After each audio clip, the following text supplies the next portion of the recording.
Hey, y'all, I'm Bud Elliott, and this is my college football summer school series on Cover 3. I bring on the team experts from the 24/7 sports staff and ask them the questions I care about. No fluff. Which players will be toughest to replace? What position groups are sneakily better or worse than I realize? We get you the scoop on each team in 20 minutes or less. Let's go. Hey, guys, welcome back in to Bud Elliott's College Football Summer School, where I ask our 24/7 sports experts the questions I want the answers to as I do my prep for the upcoming season. Today, we're going to talk a little TCU, national runner-up, making just an absolute Cinderella run, and turns out they were pretty damn talented. To talk about this, we're going to bring on Jeremy Clark of HornedFrogBlitz. Jeremy, welcome back to the show, man. Hey, great to be on.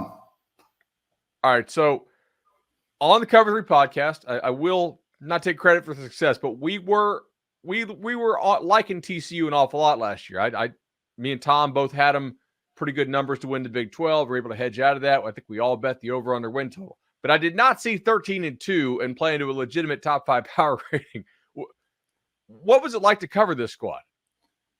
Hey, man, no one saw 13-2. No one saw national championship. No one really saw the playoffs. It was incredible. I've been around the program for so long, and I can certainly tell you, just watching the spring camp last year, there was a team that was focused. There was a team that was very athletic. We all saw with the draft here a few weeks ago that they were, obviously a talented team, but it just looked like last year that, and I think I told you this last spring, that it looked like they were having a lot of fun. The mentality was a lot different.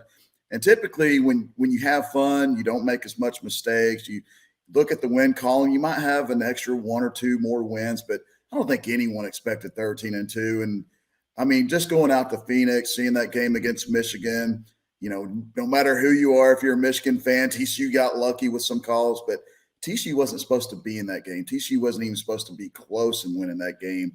And obviously you go out to LA and you play for a national championship, and LA could have been a lot more fun, but it's something that people can't take away from TCU. They did make it all the way to the national championship game last year, and man, what a great run!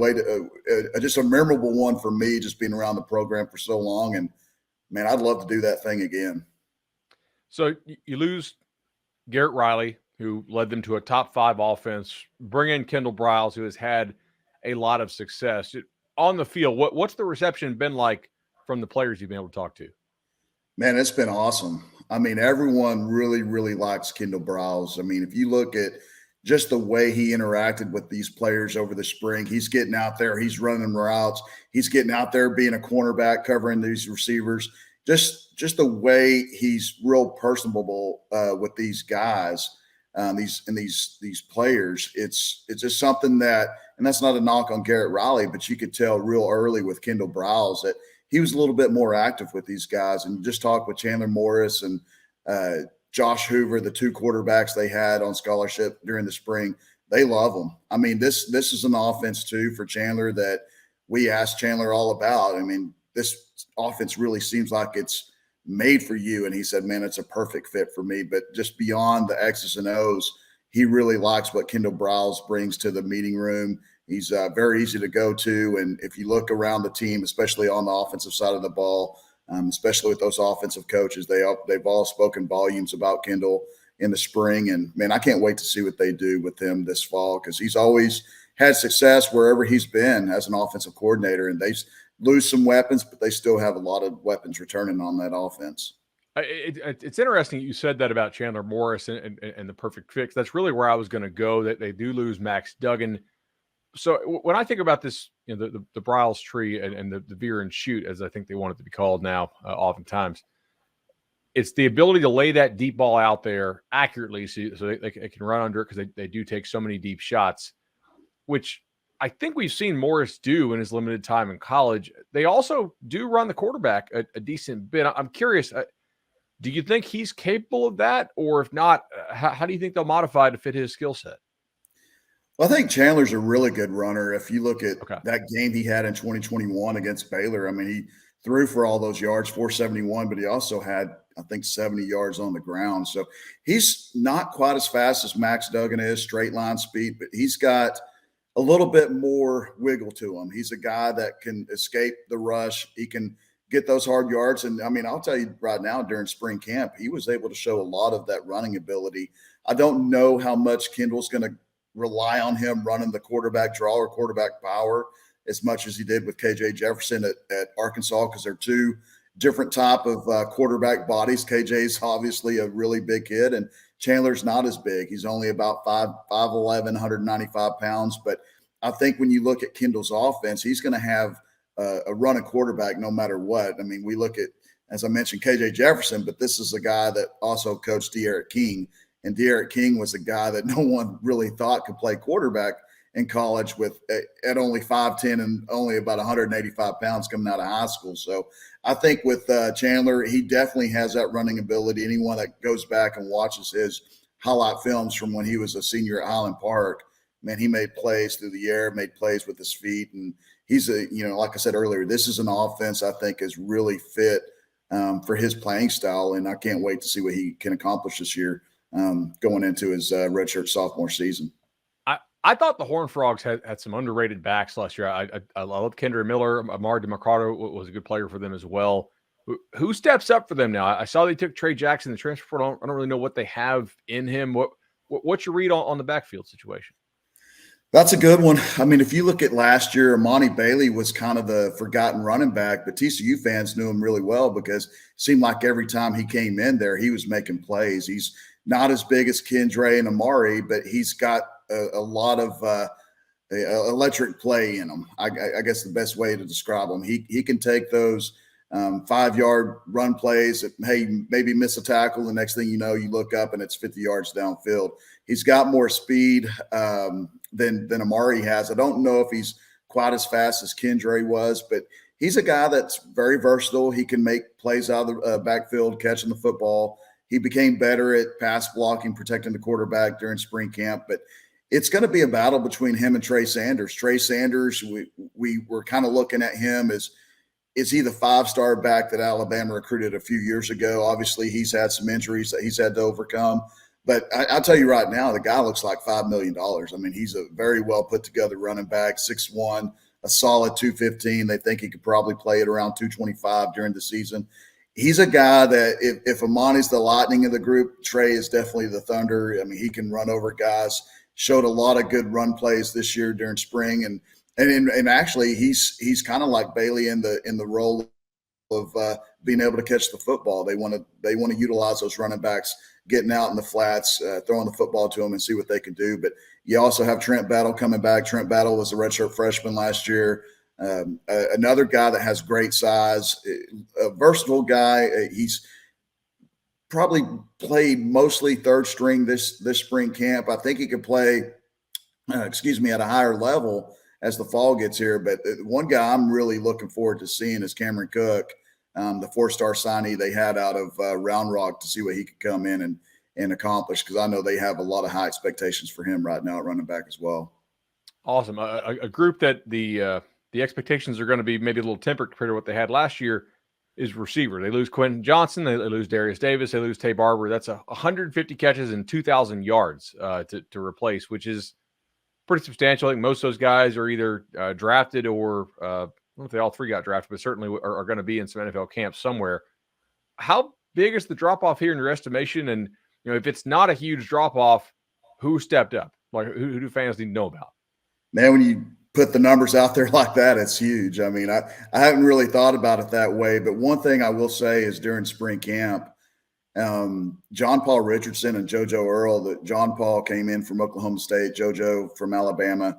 And one thing we all noticed real quick, the media covering the team and just anyone that was just out there watching, is they may be better at slot than they were last year. Mm-hmm. We started to watch the production during spring camp, and we actually asked Sonny, hey, is there a possibility you guys may be stronger at receiver this year? And he immediately agreed. And you just asked people around the program, and that's not any kind of knock on Darius and Tay Barber at slot, because they were very productive guys and very fast receivers, especially Darius Davis. But they feel like they can be more productive at the slot position. You got another guy like Jack Besh from LSU that didn't go through spring camp that they have really high expectations for. But I think that the biggest issue they have right now is on the outside at X and Z. Obviously, you lose a first rounder like Quentin Johnston, you're going to have a lot of guys to come in there and kind of fill those shoes. Right now, they moved Savion Williams, who was the starter at Z last year, moved him over to X. He was pretty productive this spring. He's not quite as high level as Quentin Johnston was, but I think he obviously has some talent. He's another big body, 6'4", 6'5", 215 pounds. He can go up and make those tough plays. And a guy like Dalen Wright, a transfer from Minnesota, they got. He's another big guy on the outside, but they've got to find answers at X and Z right now. I think if you look at that whole receiver core in general, that's where the biggest question marks. And you lose a guy like Jordan Hudson, who he, honestly didn't have a very productive spring. I think people around the program were hoping that he was going to show a little bit more during spring camp, but he just never really was productive during the whole spring camp. Obviously entered the transfer portal at the end of spring, and now we all know he's headed over east to SMU. So I think if there's a big position that you still have question marks at right now, it's definitely on the outside for TCU. Offensive line loses 3 starters, including a consensus All-American. They have grabbed 3 guys from the transfer portal. I have a hard time seeing them be quite as good as they were last year. What's sort of your estimation for this room? The offensive line, I think, is very talented at offensive tackle. You have Andrew Coker coming back, Brandon Coleman coming back, a couple guys playing behind them. Marcus Williams had a pretty decent spring. He missed a few practices due to injury. Tommy Brockemeyer started slow but finished strong. But I think they've got a solid group at tackle. But you're right, Bud. That interior of the offensive line had a big loss. They lose a guy like Steve Avila, who was, a second-round draft pick. You have another guy like Alon Ali, who was a very productive center for their offense, played a ton of football in 5, I think almost 6 years. I think he actually played college football. And Wes Harris was a guy that was injured most of his career, but he had a very, very productive senior campaign. And the transfers you mentioned, Willis Patrick, I think Willis has potential to be a very, very good offensive guard for them. Got some work at center during spring camp as well, but he's a guy that they have very, very high expectations for. He was a guy that was all but set to transfer to Colorado with Deion Sanders, but decided to come back home and go to TCU. But I think Colton Deary will answer some questions at center. He was a very high performer at Maryland, played in 10 games as a true freshman, so they have very high hopes for him. But he's another guy that has to come into the system and learn it pretty quickly in fall camp. But yeah, that's three positions that are very questionable for me right now. Defensively, I thought Joe Gillespie did a nice job in year one and had done a really nice job at Tulsa. Prior to that, kind of a top 35-ish unit power ratings wise. I think if you look around, that's a kind of a safe number to put him at. I'm feeling pretty good about the interior of that defensive line, and yet the edge rushers, I don't know, man. Like I'm not talking me off the ledge here, but top 4 pass rushers are all gone, right? What's the thought here on this defensive line unit? Because almost everybody in the interior comes back, I think. Yeah, I mean, you got a good interior line with Dominic Williams, and then there's question marks, especially on the defensive end. You lose a guy like Dylan Horton, who had 10 sacks last year, had a huge game against Michigan in the playoff game.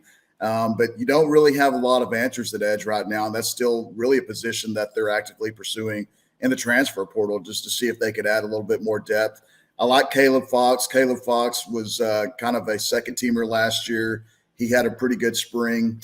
The guy that I would say might have the best potential of this group, and you're going to see a lot of him this year, is Paul Oyewale. That's a tough name to pronounce, but he's redshirt freshman. If you go to TCU practice, you're going to find out real quickly who number 97 is. Physically, he might be the most impressive looking player on the entire roster. So he had a pretty good spring. He's more of a speed guy. He's not in your typical 3-3-5 defensive end terms as being like a 6'5", 290-pound guy. He's about 6'4", 275 pounds, but he can really move. And they've got some numbers there. It's not that they're a light position, but they don't have a lot of production coming back. You lose a guy like Horton, Terrell Cooper, George Ellis. There's 3 seniors that were very active last year on that roster. And I think if you look at the defense in general, defensive end is where the biggest question marks are right now. Luckily for them, I think of the first 7 games, they only really had one team that I would identify SMU as having a top, passing attack that they have to face there. So maybe they can work on some rotations and figure out, in a game situation, who can play and who can't. Dropping back a level to the linebackers, you lose D Winters, but when you still have Hodges, you still have Jamoy Hodge, right? So that's a pretty decent group to return. Are they worried about replacing Winters?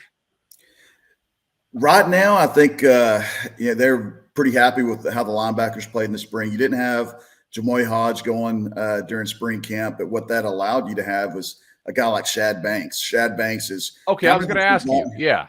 Shad is kind of the forgotten guy. Everyone, he remembers being a 4-star receiver going to A&M. Then he gets to TCU, transitions to linebacker, has a pretty decent freshman season, has a pretty decent sophomore season. But I'll tell you right now, in heading into his junior season, this spring camp was the best I've seen him have. I mean, he was very active, made a lot of good plays.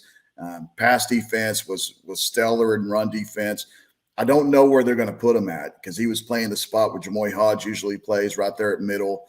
I do feel like he could play right outside linebacker, left outside Sam or Will. But I really feel like Shad Banks is going to find a place on this defense, and because I honestly don't know how Joe Gillespie's going to keep him off the field, because he's one of those guys that just analyzes plays really well. He's obviously got the athleticism and the size to wreak havoc right there at linebacker. But for D this spring, they had Nnamdi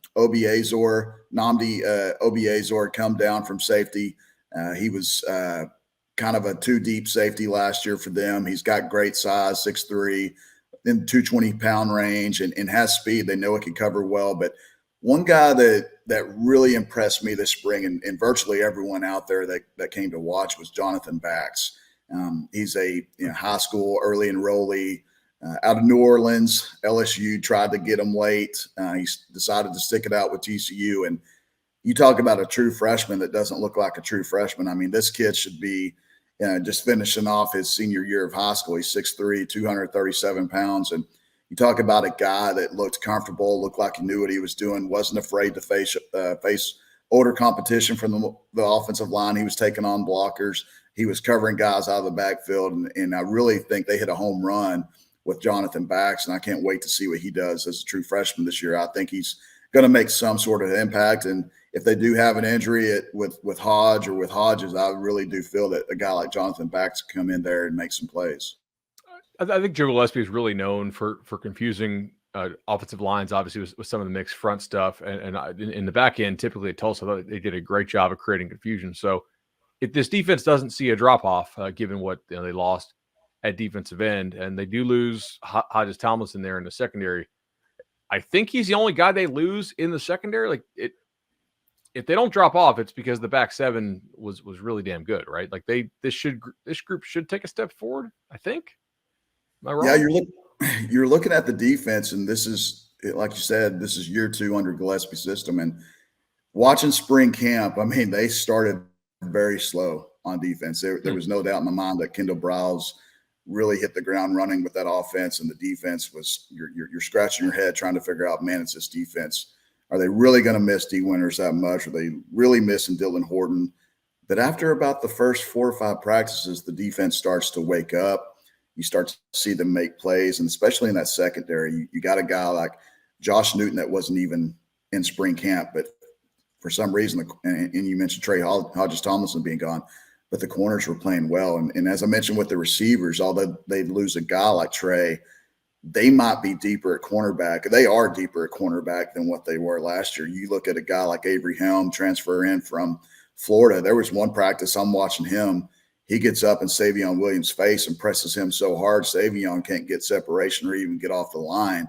And you're talking about Savion Williams being a 6'5", 215-pound receiver. So you're with Joe Gillespie's defense. Anyone that's watched him over the years, he likes to be big at corner. His corners are going to be big at TCU. They all range from 6'2" down to about 5'11". Anyone that's under 5'11", that was a Gary Patterson guy, and you really don't see those guys out there anymore. So Avery Helm was really big this spring. Channing Canada, JUCO, #1 JUCO prospect at cornerback, was really big this spring. Mason White, another JUCO cornerback, was really good.